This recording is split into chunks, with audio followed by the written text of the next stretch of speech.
옛날에 도끼로 나무를 벌목하던 시절에 한 젊은이가 벌목지로 가서 일자리를 구했습니다. 그래서 그거 책임자에게 다가가서 일을 달라고 하니까 그것을 관장하는 책임자가 그러면 한번 기술을 보여달라고 하면서 도끼를 주면서 저기 나무에 가서 한번 잘라보라고 얘기를 했습니다. 그래서 이 사람이 도끼를 들고 그 나무에 가서 빠른 시간 내에 그 나무를 잘랐습니다. 그래서 그 모습을 보고서 이 책임자가 마음에 흡족해서 그러면 다음 주 월요일부터 당장 일을 시작하라고 그렇게 이야기를 해주었습니다. 그래서 그 다음날 월요일이 되어서 이 사람이 아침 일찍 그곳에 가서 다른 숙련된 벌목공들과 함께 나무를 자르러 산으로 보내졌습니다. 그는 열심히 일했고 남들의 뒤지지 않게 잘하고 있다고 생각하면서 일을 했습니다. 월요일이 지나고 화요일이 지나고 또 수요일이 지나고 목요일도 여느 때처럼 아침 일찍 가서 일을 하고서 이제 시간이 돼서 이제 집에 갈 때가 돼서 책임자를 만나게 되었습니다. 그런데 책임자가 그를 따로 부르더니 봉급을 받아가라고 얘기를 합니다. 해고당한다는 겁니다. 이 젊은이는 그 이유를 알 수가 없었습니다. 그래서 물었습니다. 아니 이해가 안 갑니다. 제가 일을 잘하고 있다고 생각하는데 왜 저를 해고하시는 겁니까? 책임자가 대답하기를 처음에는 자네가 참 잘했지. 작업일지를 보면 월요일에는 나무 자르는 수가 당신이 제일 1등이었는데 점점 줄어들더니 이제 수요일날 가서는 꼴찌로 이렇게 변했네. 그러니까 이 사람이 또 대답합니다. 그렇지만 저는 열심히 일했습니다. 제일 먼저 도착한 사람이 나고 또 일이 끝난 다음에 제일 나중에 일을 열심히 하고 내가 제일 나중에 떠난 사람이 되었고 그리고 쉬는 시간에도 다른 사람들 쉴 시간 동안 나는 열심히 하나라도 더 자르려고 열심히 일을 했는데 어째서 이런 결과가 나타난 겁니까? 이해가 안 갑니다. 제가 꼴찌라니. 그래서 책임자가 중요한 질문을 던졌습니다. 자네가 일하는 동안에 혹시 도끼날은 제대로 갈았나? 젊은이는 저는 열심히 쉬지 않고 일을 하느라 도끼날을 갈 시간이 없었습니다. 이렇게 대답을 했습니다. 그러자 책임자는 열심히 일하는 것과 지혜롭게 일하는 것의 차이를 설명해 주었습니다. 벌목공이 도끼의 날을 세우는 것은 그가 얼마나 열심히 힘차게 나무를 내리찍는가 그것만큼 중요하다는 것을 설명해 주었습니다. 제가 처음 이 이야기를 접했을 때 우리 신앙인들의 삶과 많은 점에서 유사하다 그런 생각이 들었습니다. 때로는 우리도 주님을 위해서 정말 열심히 일하고 주님의 뜻을 행하기 위해서 열심히 행하는데 우리의 노력만큼 생각만큼 좋은 성과가 나타나지 않는 적이 많이 있죠. 이럴 때 우리는 왜 그럴까 생각을 합니다. 나는 정말 열심히 일하는데 왜 성과가 좋지 않을까 생각을 합니다. 그 이유가 무엇입니까? 그 이유는 기도하지 않아서 그렇습니다. 저는 교인들이 너무나 바빠서 시간이 없어서 기도하지 못한다고 말하는 것을 종종 듣습니다. 그런데 이렇게 바쁘다고 기도하지 않으면 이는 마치 벌목꾼이 도끼날을 갈지 않고 그저 열심히만 하면 좋은 성과가 나올 줄 아는 것과 별 차이가 없는 것입니다. 열심히 무언가 선한 일을 하는 것도 중요하지만 그것보다 더 중요한 것은 매일의 기도를 통해서 우리의 영적인 날을 세우는 것입니다. 그래야 우리가 시도하는 일에 성과가 나타납니다. 그래서 너무 바빠서 할 일이 너무 많아서 기도하지 못합니다. 핑계대지 말고 나는 너무 바쁘기 때문에 너무나 할 일이 많기 때문에 나는 더 기도합니다. 이런 자세로 기도에 임하시기를 바랍니다. 복음서에 보면 예수님께서 그렇게 바쁜 일정에도 항상 시간을 내어서 정기적으로 기도하신 것을 볼 수 있습니다. 특히 사역의 중요한 시점마다 예수님께서는 한적한 곳을 찾아서 가셔서 기도를 하셨습니다. 만일 제가 예수님이었다면 과연 나도 그렇게 예수님처럼 열심히 기도를 했을까? 안 그랬을 것 같습니다. 내가 하나님의 아들이고 메시아고 초자연적인 그런 능력을 가지고 있고 플러스 그것보다 더 중요한 거 나는 사람들을 가르치고 병을 고치고 귀신을 내어쫓느라 아주 눈코 뜰 새 없이 그렇게 바쁘기 때문에 기도할 시간이 어디 있느냐고 생각할 것입니다. 아니면 더 나아가서 나는 기도하지 않아도 할 수 있다고 생각을 했을 것입니다. 그런데 예수님은 그렇게 생각하지 않으셨습니다. 예수님은 우리와 똑같은 인성을 지니시고 또 그런 인간의 연약한 육신을 가지고서도 충분히 기도할 수 있다는 것을 보여주시기 위해서 몸소 기도의 모범을 보여주신 것이 아닌가 생각합니다. 기도를 통해서 하늘의 능력을 힘입지 않고는 우리는 아무것도 아니고 아무 일도 제대로 할 수 없다는 것을 보여주시기 위해서 몸소 모범을 보여주신 것이라고 생각을 합니다. 기도가 그 정도로 중요한 것이고 아무리 바빠도 기도하는 것을 최우선으로 생각해야 된다면 과연 우리는 어떤 종류의 기도를 해야 되며 또 누구를 위해서 기도해야 되고 또 우리가 기도하는 목적, 궁극적인 목적이 무엇인지 그것을 우리들이 생각해 볼 필요가 있습니다. 오늘 우리가 함께 읽은 디모데전서 2장의 말씀이 이 주제들을 다루고 있습니다. 우선 1절을 봅니다. 그러므로 내가 첫째로 권하노니 모든 사람을 위하여 간구와 기도와 도구와 감사를 하되 라고 되어 있습니다. 여기에 보면 우리가 보통 하는 기도의 네 종류가 설명되어 있습니다. 첫 번째가 간구와, 이건 petition입니다. 아니면 supplication, 간청의 기도입니다. 두 번째가 기도, prayer라고 번역이 되는데 일반적인 기도의 형태입니다. 그리고 세 번째가 도구, intercession. 우리가 이 도구라는 표현을 잘 사용하지 않는데 우리가 보통 사용하는 표현을 들자면 중보기도가 이 세 번째 항목에 들어갑니다. 네 번째가 감사, 감사의 기도, 땡스기빙이죠. 이 네 가지 기도의 형태는 사실 서로 밀접히 연관되어 있어서 이렇게 오늘은 감사 기도만 하고 오늘은 도구 기도만 하고 그렇게 되지 않습니다. 우리가 기도할 때 이 네 가지가 다 밀접하게 연관되어 있습니다. 그렇지만 우리가 기능상 또 우리가 포커스를 어디에 두느냐에 따라서 이 네 가지로 구분을 할 수 있습니다.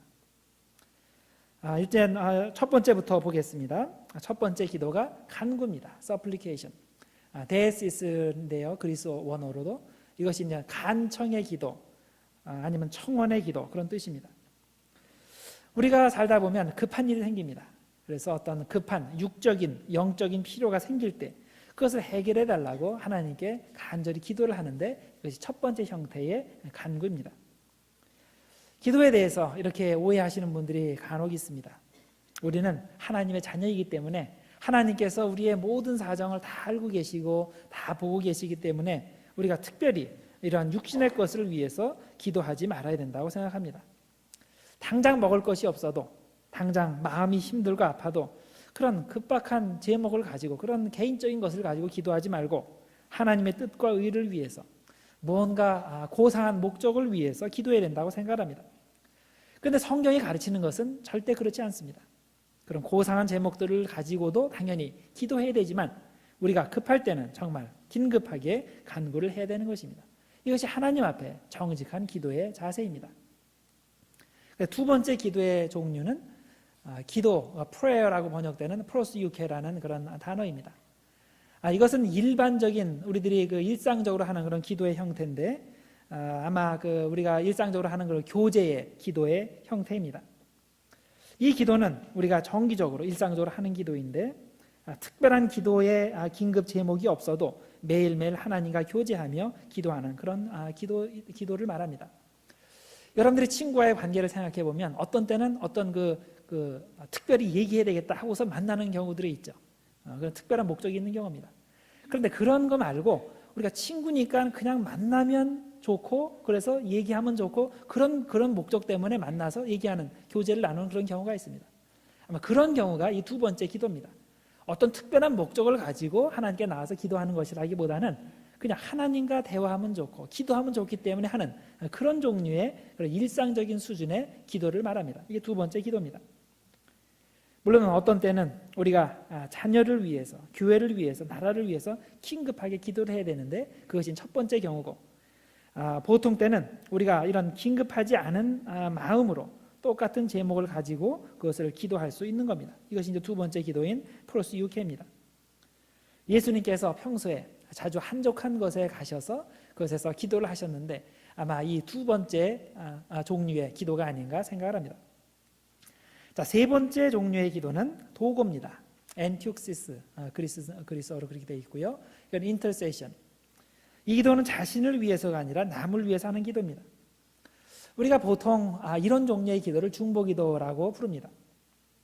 그런데 어떤 분들은 우리가 이렇게 남을 위해서 하는 기도를 중보기도라고 부르면 안 된다고 말을 합니다. 그냥 남을 위한 기도 혹은 본문에 나오는 대로 도구라고 불러야 한다고 말합니다. 왜냐하면 엄격한 의미에서 중보기도는 중보자가 하는 기도이기 때문입니다. 중보자가 누굽니까? 우리의 중보자는 예수 그리스도입니다. 그래서 중보자가 되셔서 예수님이 하나님과 사람 사이에서 우리를 대신해서 하나님께 기도를 올려주십니다. 그분이 예수님이고 그 중보자고, 그래서 이분이 우리를 위해서 하는 기도가 중보기도라는 겁니다.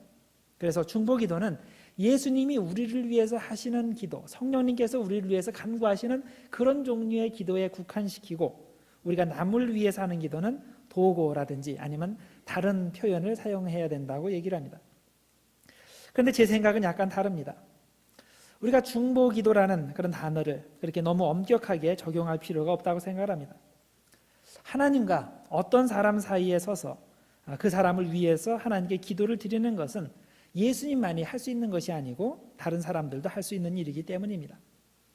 물론 예수님께서 우리를 위해서 기도하시는 것과 내가 다른 사람들을 위해서 중보기도하는 것은 차원이 다릅니다. 사람이 다른 사람을 위해서 기도할 때는 나 자신의 위치에 의지해서 기도하는 것이 아니라 예수님이라는 그 유일하신 중보자를 통해서 우리들이 기도하는 것입니다. 그럼에도 불구하고 우리가 남을 위해서 기도할 때는 어느 정도 우리가 하나님과 그 사람 중간에 서서 기도를 한다고 보아야 하는 것입니다. 그런 의미에서 너무 중보기도라는 용어를 예수님에게만 적용할 필요는 없다고 봅니다. 이 기도를 중보기도로 부르든지 도고로 부르든지 아니면 어떤 다른 표현, 예를 들어서 남을 위한, 타인을 위한 기도라고 부르든지 그 명칭이 중요한 것이 아니고, 우리가 나 자신이나 가족을 위해서만 기도하는 것이 아니라 다른 사람들을 위해서도 기도해야 한다는 점이 중요한 겁니다. 하나님은 이런 기도를 정말로 좋아하십니다. 한번 생각해 보세요. 여러분들이 자신을 위해서 또 가족들을 위해서 간절히 기도를 하는데 과연 얼마나 순수하게 여러분들이 기도를 하십니까? 진짜 하나님께서 보실 때 얘는 진짜 100% 하나님의 영광을 위해서, 하나님의 나라를 위해서 순수한 마음으로 인간의 욕심 없이 기도를 한다. 그렇게 평가하실 분이 얼마나 될까요? 이게 참 힘듭니다. 그런데 우리가 나와 별로 상관없는 사람을 위해서 기도할 때 이런 기도에는 사심이 들어갈 수가 없습니다. 이러한 순수한 기도는 그래서 하나님께서 더 잘 들어주시는 것입니다. 그래서 우리는 서로를 위해서 기도를 해줄 필요가 있습니다. 제가 여기서 말하는 남을 위한 기도는 단순히 그냥 우리가 맨손맹성하게 하는 그런 기도를 얘기하는 게 아니에요. 여러분들이 기도를 깊이 들어가시다 보면 내가 남을 위해서 기도를 할 때 진짜 마음을 다해서 눈물을 흘리면서 그런 기도하는 상태까지 들어가게 됩니다. 자, 그런 기도를 할 때 과연 하나님께서 얼마나 그것을 기쁘게 받으시겠습니까? 그래서 우리는 나 자신을 위해서도 기도해야 되지만은 서로를 위해서 기도해 줄 필요가 있는 것입니다.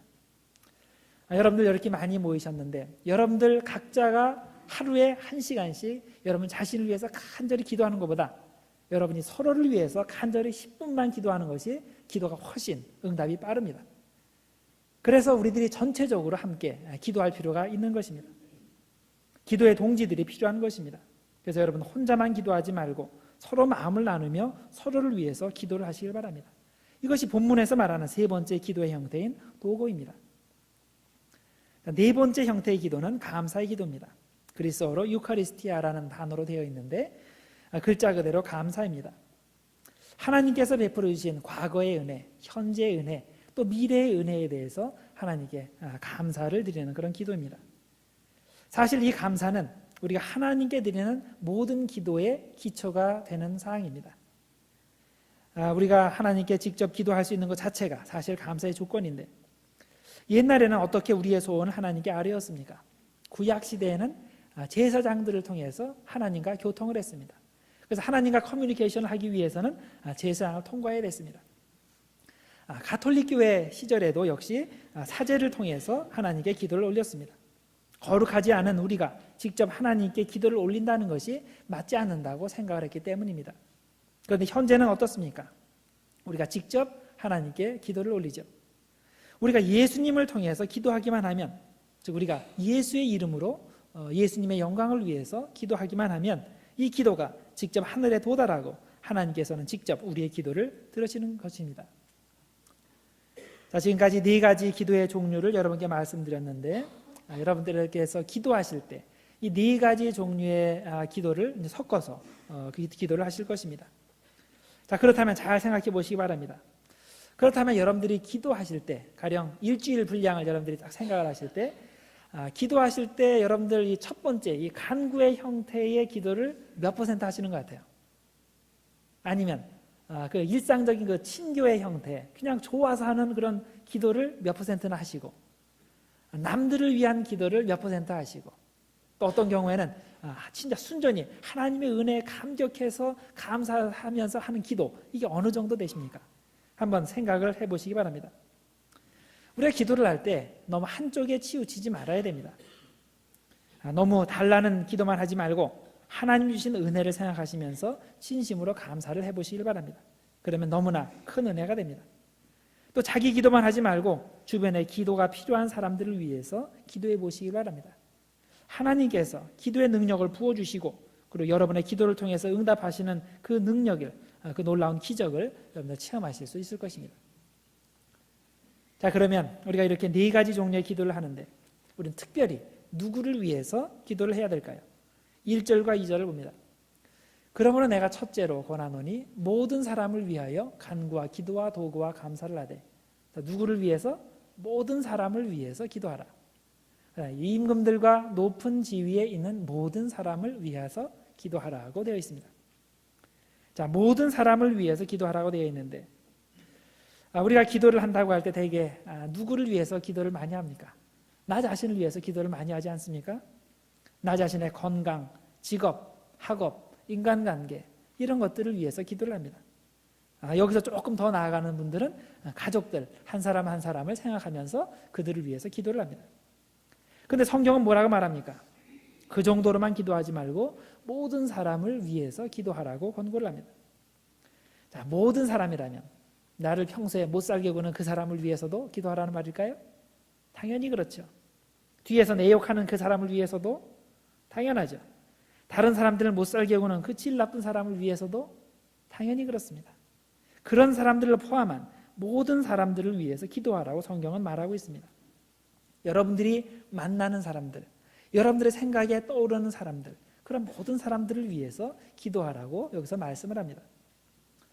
물론 우리가 한꺼번에 그 모든 사람을 위해서 기도할 수는 없습니다. 우리에게 정해진 시간은 24시간이고 이 24시간 우리가 안 먹고 안 자고 기도만 한다 그래도 우리가 아는 사람을 위해서 다 절대 기도할 수 없습니다. 본문에서 말씀하시는 것은 하나님이 어떤 계기를 통해서 여러분을 만나게 하시고 여러분의 부정적으로든 긍정적으로든 그 생각나게 하시는 사람이 있으면 그 사람을 위해서 기도하라는 것입니다. 이 사람은 내가 기도할 가치가 없는 사람이야, 그렇게 생각하지 마시고 그 사람을 위해서도 기도하시기 바랍니다. 이 사람은 특별히 내가 기도하지 않아도 다른 사람들이 많이 기도해 줄 거야, 그렇게 생각하지 마시고 그 사람을 위해서도 기도하시길 바랍니다. 우리는 글자 그대로 하나님께서 만나게 해주시고 생각나게 해주시는 모든 종류의 사람을 위해서 기도를 해야 됩니다. 2절에서는 이 모든 사람을 위하여 기도하는 중에 특별히 나라를 다스리는 정치가들을 위해서 기도하라고 말씀을 합니다. 이들을 위해서 기도하라는 권면은 당시 기독교인들이 로마 제국의 치하에 살고 있었다는 것을 생각하면 특별한 의미가 있습니다. 당시 왕이나 관료들은 기독교에 호의적이지 않았습니다. 그들 모두 이방인들을 섬기는 사람들이고 기독교인들을 잡아서 박해하던 그런 사람들이었습니다. 특히 이 편지를 쓴 바울은 당시에 악명 높은 네로의 치하에 살았던 사람입니다. 네로가 64년에 일부러 로마시에 방화를 했습니다. 이 사람이 약간 머리가 돌아서 그래서 방화를 해놓고 그리고 나서 그 기독교인들이 그 로마시에 불을 질렀다고 공격을 해서 기독교인들을 대대적으로 잡아서 죽인 그 장본인이 바로 네로 왕입니다. 그런데 성경은 뭐라고 말하냐면 그런 못된 왕을 위해서도 기도하라는 것입니다. 아무리 잔혹하더라도, 아무리 비윤리적이라도, 아무리 내 정치 노선과 맞지 않더라도 정치 지도자들을 위해서 기도하라고 말씀을 합니다. 만일 성경이 로마 치하에서 고생하는 1세기의 기독교인들에게 정치 지도자들을 위해서 기도하라고 했다면 우리는 얼마나 더욱더 현대의 정치 지도자들을 위해서 기도해야겠습니까? 우리와 정치 색깔이 달라도 우리는 오바마 대통령을 위해서 기도해야 됩니다. 나하고 맞지 않아도 우리는 박근혜 대통령을 위해서 기도해야 됩니다. 왜 그러냐면 우리가 좋든 싫든 간에 우리가 아무리 정치가들이 썩었다고 비난을 하더라도 그 사람들이 결정하는 것에 따라서 우리들이 해를 입을 수도 있고 득을 입을 수도 있기 때문입니다. 예를 들어서 우리 오바마 대통령이 우리 대놓고 우리 기독교를 반대한다고 합시다. 그러면 우리가 아무리 해도 우리가 기독교가 점점 어려워질 수밖에 없는 거예요. 그래서 우리는 정치 지도자들을 위해서 항상 기도를 해야 됩니다. 근데 과연 무슨 내용으로 기도를 해야 될까요? 하나님, 그 나쁜 사람에게 한 방 먹여주십시오. 그렇게 기도를 합니까? 하나님, 그 사람 아프게 해주시고 그 사람 빨리 죽게 해주시고 등등, 그런 종류의 기도를 하라는 게 아니에요. 그건 기도가 아니죠. 저주는 기도가 아닙니다. 그것이 아니고 그 사람을 축복하는 기도를 하라는 거예요. 하나님께서 그 왕이 백성의 뜻을 깨닫고 하나님의 뜻을 깨닫고 또 하나님과 백성을 위한 좋은 정치를 할 수 있는 그런 정치 지도자가 되게 해주십시오. 이렇게 우리들이 기도를 하라는 말입니다. 자, 그렇다면 우리가 이렇게 모든 사람을 위해서 우리가 특별히 좋아하지 않을 만한 그런 정치 지도자들을 위해서도 기도해야 된다면 결국 그렇게 기도하라고 하시는 하나님의 궁극적인 목적이 무엇일까요? 4절입니다. 하나님은 모든 사람이 구원을 받으며 진리를 아는 데 이르기를 원하시느니라. 하나님의 관심은 모든 사람이 구원받는 겁니다. 하나님께서 보실 때 윤리적으로 상위 70% 이상 되는 사람만 구원받는 거 그거 아니에요. 100% 모든 사람이 구원받기를 하나님께서는 원하시는 것입니다. 하나님은 이 세상의 모든 사람에게 관심이 계신데 우리 눈에 가망성이 없어 보이는 사람도 구제불능의 그 사람도 하나님은 구원하시길 원하시는 것입니다. 그런데 하나님께서 구원하실 때 혼자서 구원하시는 게 아니에요. 반드시 사람을 사용하십니다. 특별히 그 하나님을 따르고 믿는 사람들의 기도를 통해서 중보기도를 통해서 그 사람들을 구원하시는 겁니다. 그래서 우리가 하나님이 만나게 해주시고 생각나게 해주시는 모든 사람들을 위해서 기도해야 하는 이유는 모든 사람을 구원하기를 원하시는 하나님 때문에 그런 것입니다. 우리가 이 하나님의 마음을 알 때 하나님께서 그 하나님의 마음을 우리에게 부어주시고 그 마음을 가지고 우리가 모든 사람들의 구원을 위해서 기도할 수 있는 것입니다. 이런 기도는 해도 되고 안 해도 되는 선택사항이 아니라 반드시 해야 되는 필수사항입니다. 우리가 기도를 할 때 우리의 그 부족한 기도를 통해서 하나님은 사람들을 구원하시는 것입니다. 하나님은 혼자서 일하실 수 있지만 하나님은 그 방법보다는 우리에게 하나님의 마음을 부어주시고 우리가 그 하나님의 마음을 가지고 모든 사람이 구원받기를 위해서 기도하기를 원하십니다. 그래서 여러분, 남을 위한 기도는 하나님의 구원사에게 동참한다는 것을 아시고 열심히 기도를 하시길 바랍니다. 간구와 기도와 도구와 감사를 통해서 하나님과의 신령한 교제를 이루시고 또 모든 사람들을 위해 기도함으로써 하나님의 구원의 사역에 함께 동참하시는 여러분들과 제가 되기를 주님의 이름으로 축원드립니다. 기도하겠습니다. 하나님 아버지, 감사드립니다. 오늘도 주님의 말씀 안에서 우리 자신을 비춰보게 하심을 감사합니다. 우리가 바쁘게 생활하는 가운데 기도의 우선권을 두게 하시고 나 자신과 가족을 위해서뿐만 아니라 하나님이 만나게 해주시고 생각나게 해주시는 모든 사람들을 위해서 특별히 정치 지도자들을 위해서 기도하게 하여 주시옵소서. 무엇보다도 우리가 무슨 기도를 하든지 모든 사람을 구원하기를 원하시는 그 하나님의 목적에 부합하여 하나님의 사역에 동참하는 기도를 하기를 원합니다. 주님 축복하시고 우리가 기도를 통해서 하나님의 교회를 세우고 주님의 나라를 확장하는데 조금이나마 기여할 수 있도록 주님 인도하여 주시옵소서. 예수님의 이름으로 기도드렸나이다. 아멘.